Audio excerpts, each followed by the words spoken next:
네, 안녕하십니까. 주식 클래스 마감 시간입니다. 오늘 화요일이죠. 11월 29일인데, 제목을 메이드 인 차이나, 좋은 내용은 아닌데, 뭐 중국산 재료가 장을 들었다 놨다 들었다 놨다 이런 내용이 될 것 같고, 상승 장악형이라고 적어본 것은 이제 오늘 뭐 지수 흐름 자체가 뭐 어제 어떤 하락세를 이렇게 감쌌다 그 표현인데요.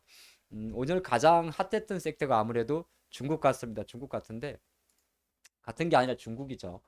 이게 지금 중국 상해 지수입니다. 상해 지수인데 이 장악형이라는 게 이제 어떻게 보게 되면 이런 부진한 약세를 이렇게 감싸는 걸 말하지 않습니까? 그래서 중국 증시가 한 3,150 정도에 마감을 했는데 가만히 놓고 보면 이게 별거 아닌 게 아니고요. 최근 11월 이후 가장 강했던 요 한 열흘 정도의 약세를 전부 다 한 방에 감싸버린 상당히 강한 힘이 들어왔습니다. 그러면 이제 우리가 이거를 만약에 월봉으로 보게 되면은 중국 증시가 지난 9월 달에 10월 달, 9월 달에 부진을 다 막아버렸으니까 역시나 상해 증시는 어떻게 보게 되면 3천선에 대한 지지력을 강하게 가져간다 그렇게 볼 수 있겠죠. 오늘 가장 뭐 장중에서 계속 화됐던 이슈가 중국 코로나 방역 관련된 브리핑이었는데 이게 중국 국무원에서 우리 시간으로 오후 4시, 중국 시간으로 오후 3시에 주요 기자회견을 했습니다. 근데 가만히 보니까 뭐 아시겠지만 어느 예상은 했지만은 뭐 제로 코로나를 해제를 한다든지 뭐 방역을 뭐 직접적으로 풀어준다 그런 내용은 잘 없습니다. 근데 제가 이제 주식 클래스 마감 시황이라든지 여타 매체에서도 여러분 이 부분에 대해서 언급드린 대로 일단은 검역 기준 완화 이렇게 보는 게 좋을 것 같아요. 검역 기준을 완화하는 거지 제로 코로나 체제를 완화하는 건 아닙니다. 같은 약간 뉘앙스가 되게 있는데 고령층이죠.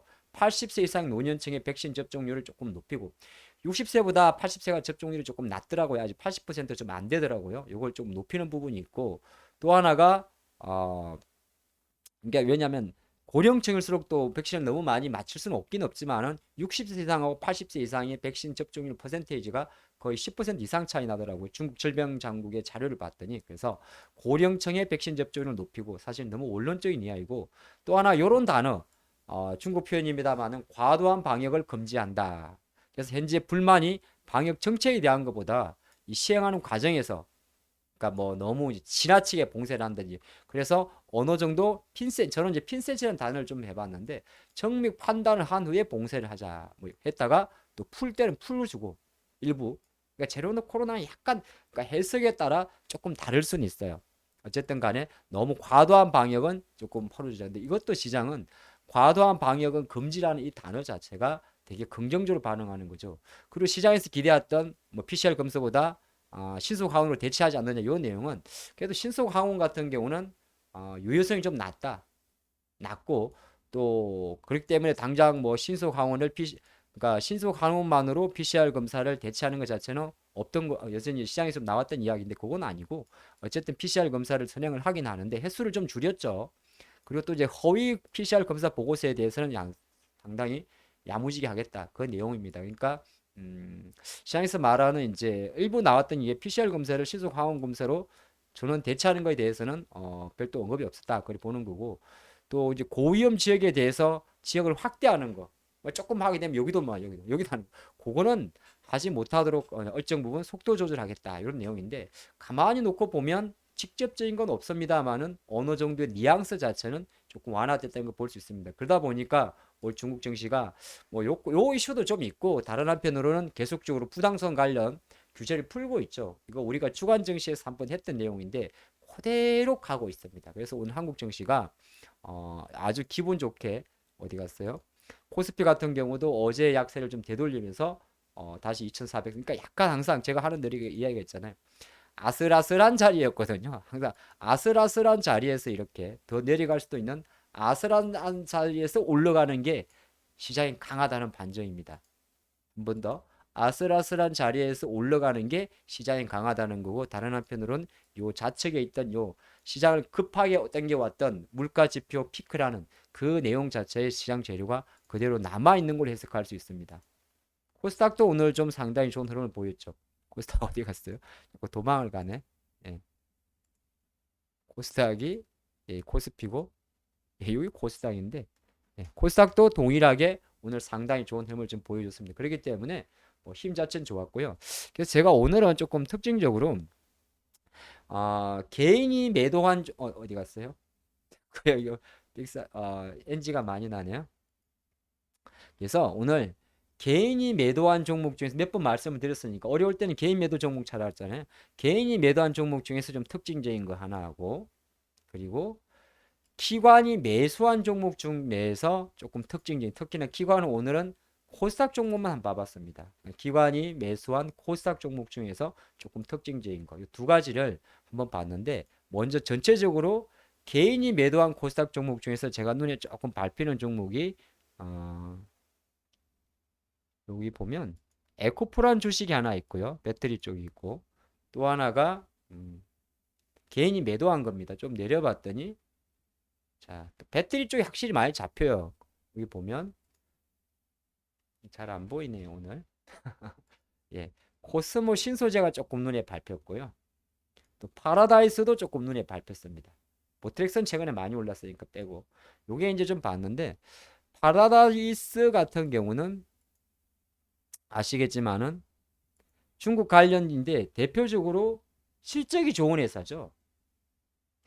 그냥 뭐 중국도 있습니다만은 사실 중국의 방역 완화에 있는 월봉인데 어떤 게 있냐면 홍콩과 마카오 이런 쪽으로도 규제 자체를 많이 풀어줄 가능성이 되게 높기 때문에 오히려 그러한 부분도 좀 포커싱을 맞출 수가 있습니다. 중국도 이제 내수를 부양하기 때문에 중국은 약간 봉쇄 완화, 규제 완화 이런 틀을 가지고 보신다면 파라다이스도 한번 좀 체크해볼. 물론 많이 올랐어요. 하지만 이게 월봉을 놓고 보면 잠깐 다시 갈까 이런 모양을 좀 갖고 있고, 또 하나가 종목이 봤더니 에코프로 같은 겁니다. 배터리 쪽은 최근에 워낙 좀 소재나 응급제 같습니다만 에코프로가 최근 흐름에서 어느 정도 두 달 정도 이렇게 약세를 보이다가 지난번에 상당히 의미 있는 양봉이 나오고, 이 의미 있는 양봉의 중간값 이상을 지금 계속 지켜주고 있다는 것은 에코프로 들어온 힘 자체가 어느 정도 어떻게 보게 되면 한 두 달 정도의 힘을 돌리는 힘으로 이렇게 보시는 거 조금 체크해 보시면 좋을 것 같습니다.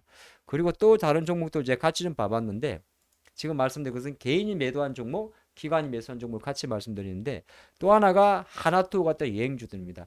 여행주는 사실 실제 지금 장에서 하나투어입니다. 아직까지 뭔가 긴가민 갑니다. 뭐 아직 실적에 대한 불확실성도 조금 남아 있고, 근데 그런 상태에도 불구하고 하나투어 같은 경우는 단순하게 엔데믹의 관점과 그런 건 아닌 것 같아요.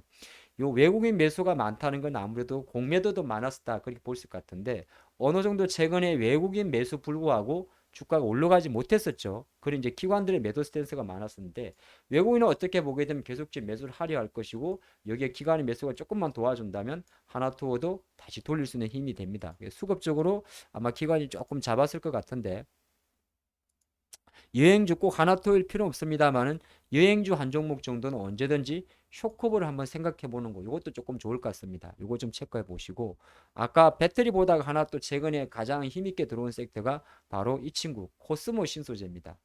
SDI 쪽을 납품을 하는데, 코스모 신소재 같은 경우는 수급 흐름을 놓고 보면 제가 이거 주가하고 녹색 점선, 파란색 점선 이제 기관 외국인을 같이 겹치는데 거의 동행을 합니다. 외국인 팔 때 기관도 팔고 거의 비슷하죠. 외국인 팔 때 기관도 팔고 올라갈 때 같이 가고. 근데 약간은 주가는 외국인보다는 기관 색깔이 조금 높아요.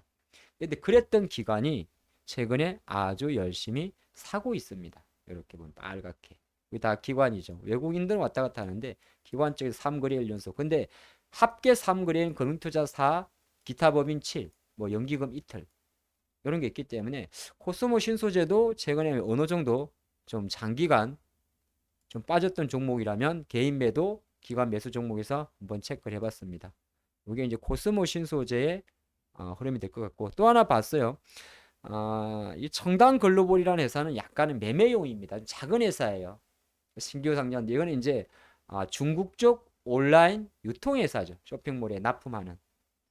이게 물론 중국 관련주 많이 움직여서 합니다만은 이런 관련주들은 약간 매매용으로. 그래서 이런 종목들은 한번 시세가 났다가 잠기고 시세가 났다가 잠기기 때문에 항상 장대 양봉에 붙게 되면은 조금 약간 문제 있단 말은 그렇고 좀 무리가 있는데, 지금 자리가 딴 게 아니라 자리가 뭉쳐 있어서 그래요. 같은 양봉이라도 이때는 벌어져 있었고, 이평선이 이렇게 수렴해 있는 종목이기 때문에 청단 글로벌 같은 경우도 기술적으로 테크니컬들은 되게 좋아하는 타점이 좀 들어왔지 않나 이렇게 봤습니다. 오늘은 약간 라이트하게 중국 이야기하면서 종목들을 좀 봐드렸는데, 왜 이렇게 했냐면 제가 너무 잘 맞춘 것처럼 지난 주간 증시, 어제 시향 대부분 이런 쪽으로 그려갔는데 딱 그대로 맞아서 그래요. 그래서 이거는 이제 자축의 의미도 있고 오늘 종목도 한번 체크하는 의미라서 시간 조금 평소보다 3분 정도가 초과됐지만은 또 좋은 이렇게 관심 기업은 아니에요. 그런 수급주들 한번 체크해 보시면 좋을 것 같습니다. 내일 뵙겠습니다.